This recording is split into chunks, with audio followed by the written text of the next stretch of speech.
Hi guys, Mark here for KetoKitchenCollection.com, and today's question is, can vegetable carbohydrates kick you out of ketosis? Well, it's not such that vegetable carbohydrates can kick you out of ketosis per se. They can, but you don't really need to make any distinction between vegetable carbohydrates as such and carbohydrates from any other source. So, for example, if you eat enough carbohydrates from any food source, you can kick yourself out of ketosis. There's nothing special or magical about carbohydrates coming from vegetables that are going to really make any difference. And what we're going to do, I know some of you may be thinking, well, what about the insulin response you get from certain types of carbohydrates? What about the glycemic loading of certain types of carbohydrates? We're not going to get quite that sciencey, and to be honest, from everything I've read and gone through, excuse the aircraft, from everything I've read and gone through over the years of studying ketosis, being in and out of ketosis myself a good probably 25 times, testing things, I've never found that that's had a big bearing on my experience of being pushed out of ketosis. It's always been how many carbs I've taken in from whatever source that may be.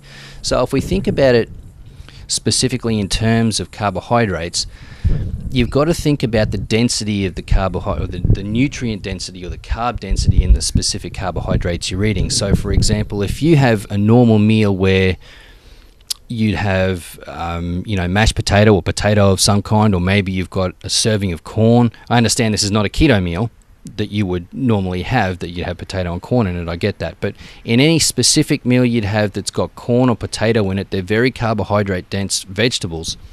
They would be able to push you out of ketosis if you ate them in the normal amount that you would have in a typical meal, which is why we don't include things like corn and potato in the keto diet. However, if you have things like green leafy vegetables, so your kale, spinach, rocket, lettuce, cabbage, that kind of thing, the normal amounts that you would have of those in a typical meal, let's say you just have a Caesar salad, you're not going to eat enough of those green leafy vegetables that will have vegetable carbohydrates in them.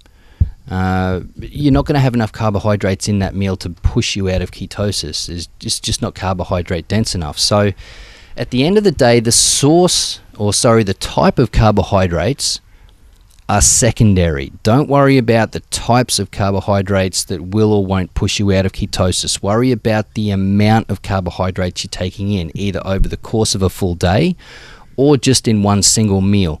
So for example, if I think about myself, to get into ketosis, I need to keep my carbohydrates at a total of no more than around 20 grams for the full day. I aim to keep the carbohydrates split evenly between each meal. So maybe if I eat 4 or 5 times a day, I'll try and have no more than 4 or 5 grams of carbs for each specific meal. Now, everyone's going to be a little bit different, but once I'm in ketosis, I find that I can then push it up to about 30 grams of carbs a day. This is for me specifically. I'm giving you what's worked for me, and it may be different for yourself, but at least what I have done and what I've experienced, I can impart onto you, and you can go and test that for yourself if you've never been in ketosis before. I can get up to 30 grams of carbs a day before my brain starts going, well, hey, I'm starting to get quite a few carbs. Am I going to switch back onto running on carbohydrates and using glucose for energy, which is the energy system or metabolic system called glycolysis, as opposed to ketosis? I start getting carb cravings at that point when I get to about 30 grams of carbs per day. And if you've ever had that, as hunger is different from emotional eating or habit eating, carbohydrate cravings are also different from emotional eating and habit eating. Just something for you to think about there. If you've ever had carbohydrate cravings, it's not an enjoyable thing. So I make sure that I don't go above 30 grams of carbs a day, or that's going to cause me problems. With regards to specific meals, I make sure that I limit it, if I can, to under 5 grams of carbs per meal. If I have to go above that, I absolutely won't go above 10 grams of carbs per meal, or I will start to get that sensation of having carb cravings again, because your brain's going, well, hey, there's starting to be some carbohydrates coming into the diet. Can I switch? Can I switch back to carbohydrates because that's what I want to run on? That's what your body and your brain prefers to run on rather than ketones if it's got the option, which is why you get those carb cravings if you take in too many carbs while you're in ketosis. If I do have quite a lot of carbs in an individual meal, and I probably make this approach with every single keto meal that I have, whatever amount of grams of carbs are in the meal, I make sure I've got more grams of protein and more grams of fat than I do grams of carbs, just to make sure that I'm doing my very best to avoid getting those carb cravings. So some people will be different. I can get up to about 30 grams of carbs a day before I start running into carb cravings, which is basically your brain going, hey, I want to push you out of ketosis. Some people can get up to 40, maybe 50 grams of carbs a day. I've even heard people say they can get up to 60 grams of carbs per day. Whether that's really true or not, I don't, this is all anecdotal. You see it on the internet. Of course, everything's true on the internet, right? It's all anecdotal from what people have said. I've not read anything specifically in any literature or studies that I've been able to ascertain that 60 grams of carbs a day or more has been still okay for people to maintain ketosis. But if you've got something that you can post in the comments that will educate all of us, where you've seen that, there's been a study that shows that, then please let us know. I think it's very individual dependent, and it's something that you would test. So get yourself into ketosis, start off on 20 grams of carbs a day to get there, then bump it up to 30 grams of carbs a day once you're in ketosis. If you still feel fine and you're not getting the carb cravings, great. Bump it up to 40 grams of carbs a day and see if you can still maintain ketosis without having those carb cravings come in. And by being able to bump up the carbs, just those incremental amounts, it will, at the end of the day, open you up to some different options with foods that you can have. It's not to say that you're going to be able to go out and get your fish and chips and have your potato meal and all that kind of stuff. It's not what I'm saying. It'll just allow you to relax things a little bit, maybe add some additional berries or more avocado or a few more nuts into your diet, things like that. So it gives you a few more options. It's all about testing.